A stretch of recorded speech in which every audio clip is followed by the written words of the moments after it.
दोस्तों, आज मैं आपको एक ऐसी कहानी सुनाने जा रहा हूं जो केवल कहानी नहीं बल्कि भक्ति और समर्पण की मिसाल है। यह कथा है राधिका नाम की एक स्त्री की जिसने भगवान को अपना पति मान लिया। उसके जीवन में दुखों की कोई कमी नहीं थी। बचपन में गरीबी, जवानी में विधवा का कलंक और समाज के ताने, लेकिन उसने सब कुछ छोड़कर भगवान से विवाह कर लिया। लोग हंसे, ताने मारे, लेकिन वो अडिग रही। इस कथा के हर मोड़ पर आपको सिखाई मिलेगी सच्ची भक्ति कैसी होती है और भगवान अपने भक्त को कभी नहीं छोड़ते। तो आइए शुरू करते हैं इस अद्भुत प्रेम और समर्पण की यात्रा। राधिका एक बहुत गरीब परिवार में पैदा हुई थी। उसका घर मिट्टी का था, छप्पर से पानी टपकता था, लेकिन माँ बाप बहुत धार्मिक थे। रोज सुबह मंदिर जाना, भगवान को फूल चढ़ाना, यही उसकी दिनचर्या थी। राधिका छोटी थी पर भगवान से बातें करती थी। कहती, भगवान आप भी कभी उदास होते हो। उसकी मासूमियत में भक्ति थी।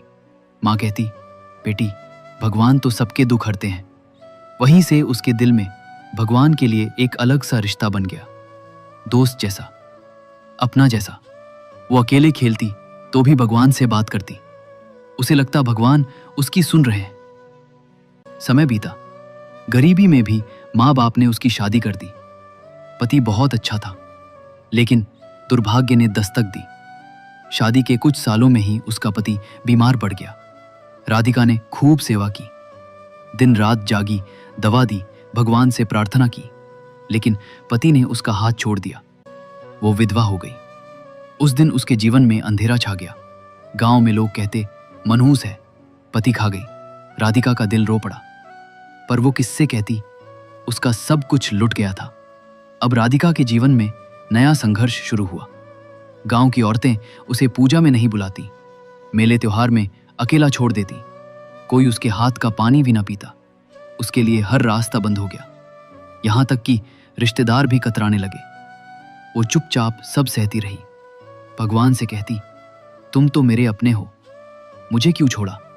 उसकी आंखों में आंसू रहते, लेकिन होठों पर कोई शिकायत नहीं। एक रात राधिका ने मंदिर में जाकर खूब रोकर कहा, हे भगवान, तुम भी मुझे छोड़ दो। सबने तो छोड़ दिया, मैं अकेली क्यों रहूं? तुम भी मुझे छोड़ दो। लेकिन सच बताओ, क्या तुम भी मुझे अपवित्र मानते हो? उसने अपनी सारी पीड़ा भगवान के सामने उंडेल दी। उसी रात उसे स्वप्न आया। भगवान ने कहा, मैं तुझे कभी नहीं छोड़ूंगा, तू मेरी है। दुनिया तुझे छोड़े, मुझे तेरी जरूरत है। राधिका की नींद खुली तो आंखें भीगी थी, लेकिन दिल में शांति थी। सुबह होते ही उसने संकल्प लिया, आज से मैं भगवान को ही अपना पति मानूंगी। मैं वही करूंगी जो एक पत्नी करती है। व्रत, उपवास, पूजा, सेवा, सब तुम्हारे नाम का। उसने मांग में सिंदूर की जगह हल्दी लगाई और कहा, ये तुम्हारे नाम की है। मैं सुहागन हूं क्योंकि तुम मेरे पति हो। उस दिन से उसकी जिंदगी बदल गई। वह किसी की विधवा नहीं रही, वह भगवान की पत्नी बन गई। राधिका ने गांव के मंदिर में जाकर भगवान की मूर्ति के सामने अपनी चुन्नी फैलाई। कहा, हे प्रभु, सबने मुझे ठुकराया, लेकिन तुमने कहा मैं तेरी हूं। आज मैं तुम्हें अपना पति स्वीकार करती हूं। तुम्हारे अलावा मेरा कोई नहीं। मेरे जीवन का हर पल अब तुम्हारा है। उसने मूर्ति के चरणों में फूल चढ़ाए और अपने गले में भगवान के नाम का मंगलसूत्र पहना। उसकी आंखों से आंसू बह रहे थे, पर दुख के नहीं, प्रेम और समर्पण के। गांव वालों को पता चला तो हंसी उड़ाई। देखो पगली को, भगवान से शादी करेगी, अब पत्थर से बोलेगी क्या? बच्चे पीछे पीछे चिढ़ाते, भगवान की दुल्हन आ रही है। राधिका ने सब सुना, पर वो शांत रही। उसने कहा, तुम्हें मूर्ति दिखती है, मुझे मेरा स्वामी दिखता है। तुम्हें पत्थर दिखता है, मुझे परमात्मा दिखते हैं। राधिका ने मंदिर को अपना घर बना लिया। रोज सुबह स्नान करके जाती, मंदिर धोती, फूल सजाती, दीपक जलाती। कहती, ये घर नहीं, मेरे पति का घर है, मुझे इसे सजाना है। वह भगवान को भोग लगाती। कहती, स्वामी खाइए। जैसे कोई पत्नी प्रेम से पति के लिए पकाती है, वही भाव उसके हाथों में था। उसका चेहरा धीरे धीरे तेज से दमकने लगा। लोग कहते, ये विधवा होकर भी सुहागन जैसी लगती है। एक समय गांव में अकाल पड़ गया। लोग दर दर भटकने लगे। राधिका के पास भी अनाज खत्म हो गया। उसने भगवान से कहा, स्वामी, मुझे भूखा रखना मंजूर है, पर आपकी पत्नी होने का धर्म नहीं छोड़ूंगी। वो उपवास करके भी मुस्कुराती, कहती, पति का नाम कलंकित ना हो। लोग हंसते, अब भगवान आएंगे इसे खिलाने। लेकिन राधिका का विश्वास नहीं टूटा। एक रात उसके दरवाजे पर आवाज आई, बहन खोलो। बाहर देखा तो अनाज की बोरी रखी थी, पर कोई नहीं था। किसने रखी, किसने दी, कोई नहीं जानता। राधिका ने बोरी के पास हाथ जोड़कर कहा, स्वामी, मुझे पता है ये आपके ही हाथ का प्रसाद है। उसने उस अनाज से भगवान को पहले भोग लगाया, फिर खुद खाया। गांव वालों ने जब देखा तो बोले, ये तो सचमुच भगवान की कृपा है। गांव की महिलाएं कहती, ढोंग करती है, दिखावा है। कुछ लोग तो और ज्यादा ताने मारने लगे। लेकिन धीरे धीरे उनकी आंखों के सामने बदलाव हुआ। राधिका के चेहरे पर शांति थी, उसके बोलों में मिठास थी, उसके जीवन में भगवान का प्रेम छलकता था। देखते देखते वे महिलाएं भी सोचने लगी, क्या सच में भगवान इसके पति हैं? राधिका ने सेवा को ही पूजा बना लिया। मंदिर की झाड़ू लगाना, दीपक सजाना, फूल चढ़ाना सब खुद करती। कहती, ये घर मेरे स्वामी का है, इसे साफ रखना मेरा धर्म है। कभी अगर कोई कह देता आज रहने दे, तो मना कर देती, नहीं, ये मेरी जिम्मेदारी है। उसकी श्रद्धा देखकर लोग भी हाथ बटाने लगे। राधिका हर त्योहार भगवान के साथ मनाती, करवा चौथ पर उपवास करती, स्वामी की लंबी उम्र के लिए। हरी तालिका तीज पर निर्जला व्रत रखती। मैं तो आपके लिए हूं। दिवाली पर मंदिर सजाती, होली पर गुलाल चढ़ाती। गांव के लोग चकित होते, विधवा होकर ऐसे त्योहार? वो मुस्कुराती, मैं विधवा नहीं, मेरे स्वामी अमर है। धीरे धीरे गांव के लोग बदलने लगे। जो ताने मारते थे वही उसके चरण छूते। औरतें कहती, हमें भी भगवान से ऐसा प्रेम चाहिए। लोग कहते, राधिका तो भगवान की दुल्हन है, उसका सुहाग अमर है। उसके सत्संग में बैठकर लोग रोने लगते। उसकी बातें दिल छू जाती थीं।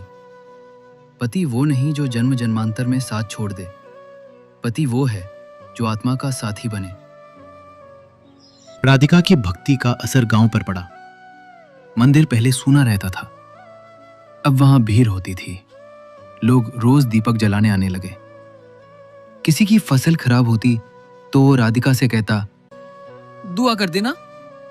वो कहती, मैं कुछ नहीं, मेरे स्वामी सब है। गांव में झगड़े कम हो गए। लोग एक दूसरे की मदद करने लगे। राधिका ने गांव में सत्संग शुरू किया। कहती, भगवान से रिश्ता बनाओ, वो सबसे सच्चा रिश्ता है। कभी गीता सुनाती, कभी रामायण का दोहा, लेकिन सबसे ज्यादा कहती, भगवान को पति मान लो। पति पत्नी का रिश्ता सबसे पवित्र होता है। वो रिश्ता परमात्मा से जोड़ दो, सब दुख दूर हो जाएंगे। लोग उसकी बातें सुनकर रोते और उसकी भक्ति को प्रणाम करते। राधिका बूढ़ी हो गई, शरीर कमजोर पड़ गया। लोग कहते, कौन इसकी सेवा करेगा? राधिका हंसती, मेरा स्वामी खुद आएगा। आखिरी दिन वो मंदिर गई, भगवान के चरणों में सिर रखा और कहा, स्वामी चलो, अब अपने घर ले चलो। मैंने तुम्हें पति माना, अब पत्नी का धर्म निभाओ, मुझे साथ ले चलो। कहते हैं उसी क्षण उसने प्राण त्याग दिए। लोग कहते हैं उस दिन मंदिर में अद्भुत सुगंध फैल गई। दीपक अपने आप जल उठे। किसी ने कहा, देखो, भगवान लेने आए हैं। गांव के लोग मंदिर में जमा हो गए। सबने देखा, राधिका के चेहरे पर दिव्य मुस्कान थी। कोई रोया, कोई हाथ जोड़कर खड़ा रह गया। उस दिन गांव वालों ने माना, सचमुच भगवान इसके पति थे। दोस्तों, ये कहानी यही बताती है, दुनिया छोड़ दे तो क्या, भगवान नहीं छोड़ते। जब कोई स्त्री भगवान को पति मान लेती है तो उसका सुहाग अमर हो जाता है। वो विधवा नहीं रहती, वो परमात्मा की अर्धांगिनी बन जाती है। भगवान अपने भक्त की परीक्षा लेते हैं, लेकिन उसे कभी छोड़ते नहीं। राधिका की तरह अगर हम भी भगवान से प्रेम करें तो दुख मिट जाएंगे, जीवन में शांति आ जाएगी। इसलिए अपने प्रभु को अपना सबसे करीबी मानो, वही सबसे सच्चा साथी है। राधिका की तरह अगर हम भी भगवान को अपना सबसे बड़ा सहारा मान लें तो जीवन बदल सकता है। अगर आपको ये वीडियो प्रेरणादायक लगा हो तो लाइक करें, सब्सक्राइब करें और अपनी दोस्तों के साथ जरूर शेयर करें। आपके एक शेयर से किसी का जीवन बदल सकता है।